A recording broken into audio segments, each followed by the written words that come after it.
Are you eating the 10 Commandments? Is there a commandment not to? No. Crunchy. I'm not saving you if you get smitten. Loaded. Look. Might. Does that work? Get out your popcorn and eyeball soup, because it's time for Indiana Jones, and make sure you eat it all and watch the video to the end, as we've got chilled monkey brain for dessert. Like and subscribe, bitches. As you've no doubt heard, the train sequence is one of the highlights of the movie. The de-aging is a little wonky here and there. What they did with Kurt Russell and Guardians 2 was much better, but it's not a big deal. My main issue is that while it's good, the train sequence is rather run-of-the-mill. They run on top, they duck for the tunnel, guy gets violently knocked off by some wooden thing by the side of the tracks. With the exception of the bit with the gun getting stuck and cleaning most of the Germans off the side of the train, there are a lot of indie-esque elements. One thing I really appreciate about these films is the effort to try and anchor these artifacts to the real world. For example, the crystal skulls are real. They were found ages ago in a time when making them wasn't technologically possible. They just decided to make them alien skulls instead of human skulls, which is lame. The Antikythera mechanism itself is also a real artifact found on a Greek shipwreck in 1901. Another anachronistic device for the time. I highly recommend you check it out. It's really fascinating. There's a lot of stuff on it that will blow your mind. But at least they didn't blame this one on aliens. As a side note, back in the 90s, a limited Indiana Jones comic series was published called The Spear of Destiny, chronicling his chase after the spear used to impale Christ during the crucifixion. And I'd always wanted them to make this the next MacGuffin, as it fell right in line with the Grail and the Ark, so I was actually shocked as hell to see it on the train, even if it was a fake. Ironically, one of the supposed powers of the spear was to control one's destiny, though I wonder if it was actually going to be used at one point, but they threw it out in touch of the... Don't touch that dial. Anyway, speaking of... we quickly meet the worst part of the entire movie, Phoebe Waller-Bridge. She very well could be the most aggressively unlikable character I have ever seen in any movie, ever, in any time zone, or multiverse, or insert word of your choice here. And I don't mean in a Mads Mikkelsen too good of an actor kind of way. Mads was largely wasted in this movie. You're right, you are, Doge. You know, I used to write when I was in high school. I would inject myself into fan fictions because it was fun. But heck, even back then, I would have had the sense not to do it as the head of a major studio. This is the third time in a row we've had a brown hair misandrist injected into a Lucasfilm IP, and she is by far the worst. Now, I've never seen Fleabag, so I don't know how much to chalk up to her acting and how much to bad writing, although both elements appear to be in play. On the writing side, they don't appear to know what to do with her, or who she should even be. Part of it might be due to the overall writing, but also could be due to all the rewrites, and we're seeing several versions of this character stitched together, which makes her really inconsistent. Is she a thoughtful bookworm, a selfish mercenary, a smug feminist, a raging snark machine in general, or does she just outright hate Indy for reasons that got cut out? She certainly acts like she hates him. A crucial element to this question of what makes her so bad as a written character can be found in the other two great female leads in the Indy series, both of which who are even polar opposites of each other. On one hand, you have Willie Scott, a vapid lounge singer who just can't wait for Instagram to be invented. She's vain, shallow, helpless to the point of absurd, and about as cringe as you can get. On the other hand, you have Marion, Indy's true match, and a deeply complex character that interweaves some of the things we see in Helena. She has a vain streak, a mercenary streak, a spiteful streak, and an intelligent and intuitive side. But what both Marion and Willie, they're written in such a way that the audience members find entry points to empathize and connect with them, despite the fact they're so wildly different. And that's not the case here. Not even remotely. Part of the key to having a successful character is to have the audience be able to root for them. And they have to go through a character arc to get there. Ahsoka is a really good example of this. She was annoying as hell when she first shows up in the Clone Wars, an absolute impulsive brat. But she grew into one of the most beloved characters in the whole saga. Same with Luke, really. We first meet him and he's whining about going to Tashi Station and spending time with his friends instead of doing his chores. And eventually he becomes the Jedi who brings down the Empire, but he had to become. That's the key word here. It's becoming. Injecting characters who already are and don't need to become leaves no connection points for the audience to start to feel anything for them.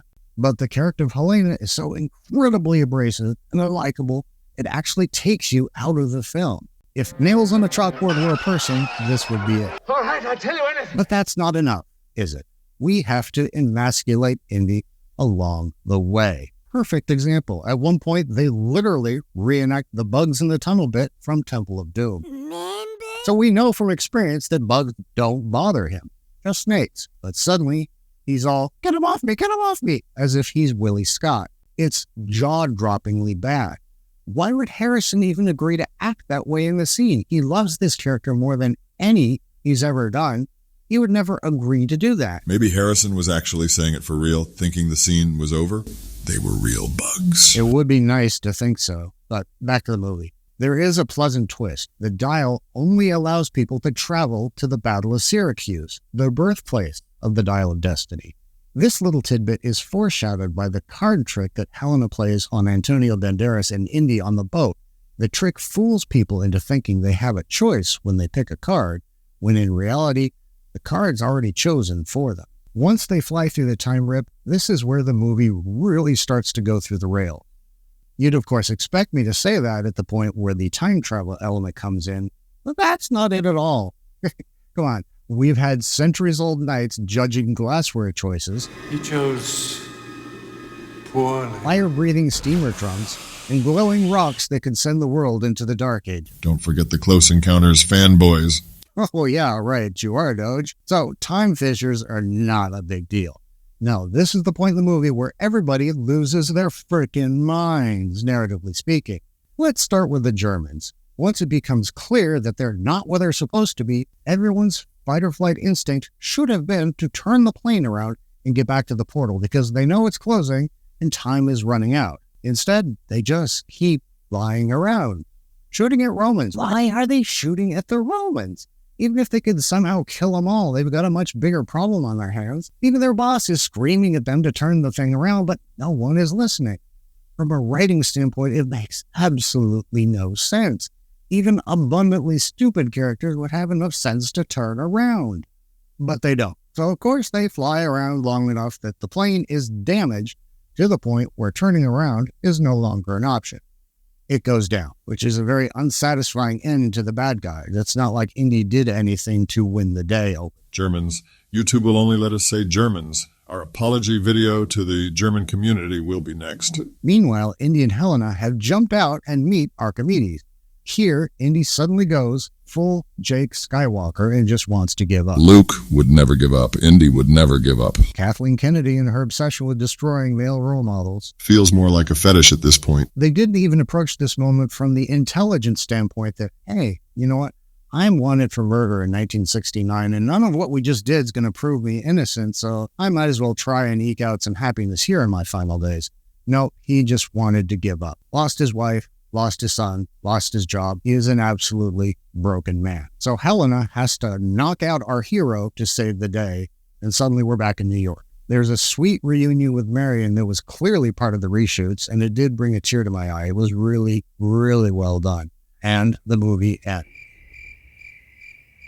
And Indiana Jones is still wanted for murder. It's just never brought up or resolved at all. It didn't even have a function in the movie other than that one guy recognizing him and Sala having to knock him out. It's not like his being on the run from the law impacted the plot at all. He still went right to the airport afterwards and got on a plane. The murder aspect had no logical purpose in the film whatsoever. They just should have cut it out completely. It added nothing but logistical issues. They didn't even bother resolving them.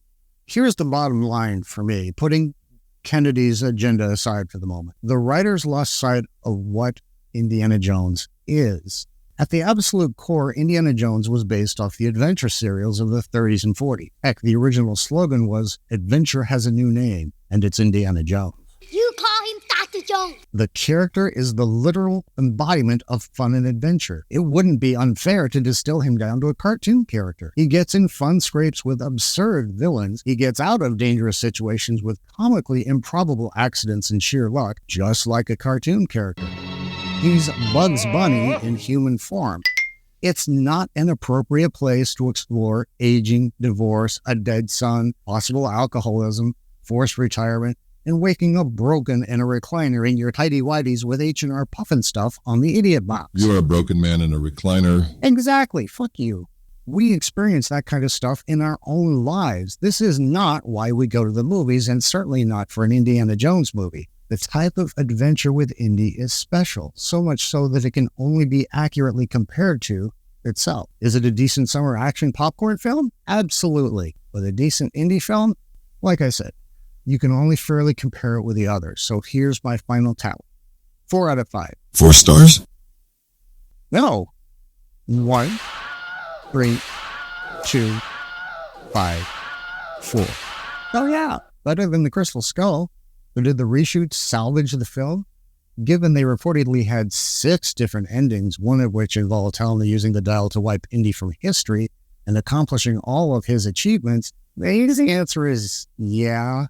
I need your help in the comments on that last little bit. There's a scene in the trailer that's not in the movie. It looks kind of like a familiar boulder that some are pointing to as evidence that she was going to be messing with Indy's past, but Indy's clearly there in that scene, and this looks more like Archimedes' tomb than a Peruvian temple. But the damage to Disney is going to be bad. The weekend box office missed the bottom rung of expectations. At the same time, they revealed the movie cost around $30 million more than originally revealed, somewhere in the $325 million range. The reviews have been improving steadily since the Cannes Film Festival, but it's not going to be enough, especially when you consider the physical media component of the release schedule is nearly non-existent anymore. Everything gets fast-tracked to Disney+. Given all that bad press and reviews since Cannes, a lot of people are probably just going to wait a few extra weeks to just stream it. And that might have been part of Bob Iger's plan from the beginning. I'm still working on that big video about how much danger Disney is really in, so be sure to click like and subscribe so you don't miss it. I think at the end of the day, Bob Iger kept this from being a total disaster by forcing her to do more reshoots, but at the end of the day, Indiana Jones is still just a trilogy. John A.